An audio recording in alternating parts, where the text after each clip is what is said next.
Hi, I'm Kim Schreier, representative from Washington's 8th Congressional District, coming to you from my local post office in Issaquah, Washington. And the reason that I wanted to have this conversation today is that we are noticing dramatic slowdowns in mail delivery ever since the new Postmaster General, a political donor for our president, was appointed. We've seen things like removing processing machines that speed up the mail, changes in overtime policies, and removal of post boxes themselves. And this is dangerous for a variety of reasons. One is the delivery of medications. In fact, I had the delivery of one of my medications slowed down. It was ordered and processed on July 17th and did not arrive in DC before I left Washington, DC on July 31st.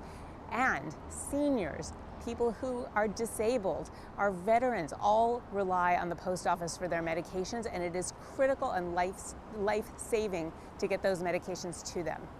Not just that, this is a year when a record number of Americans are expected to vote in the election in November. Many of them, most of them, are hoping to do that voting safely at home during a pandemic and do that by mail through the U.S. Postal Service. This is not a time to change policies that would slow down our mail.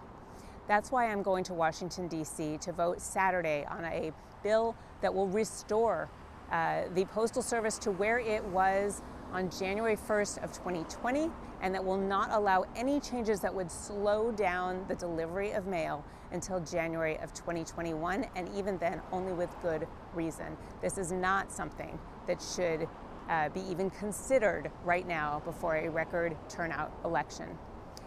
Finally, I wanted to share a couple stories because we have received hundreds of pieces of mail and emails and phone calls from constituents. Here's a sample of just two to paint a picture of what is going on in the 8th District. Mary from Enumclaw writes that she is disabled. Medicare covers treatment for her disability. However, she has to file claims to Medicare through the Postal Service and then receive the checks back from the Postal Service. Typically, this turnaround time is 3 to 4 weeks.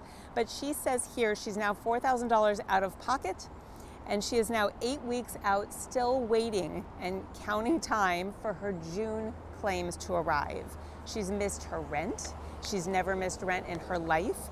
And she's having to stop her treatments until those claim checks from June and July arrive. This is life-threatening for her. I also heard from Joy in Auburn, who recently experienced a significant delay in the arrival of a first-class small package.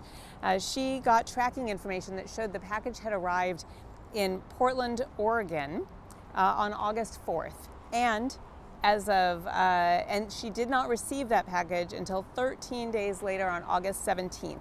This package only had to travel 200 miles on interstates to get to her, and that sort of delay, 13 days to get a package, is unacceptable. This is why I'm going to Washington, D.C. This is why we should all care and make sure you take precautions to make sure your vote is counted in November. Thanks.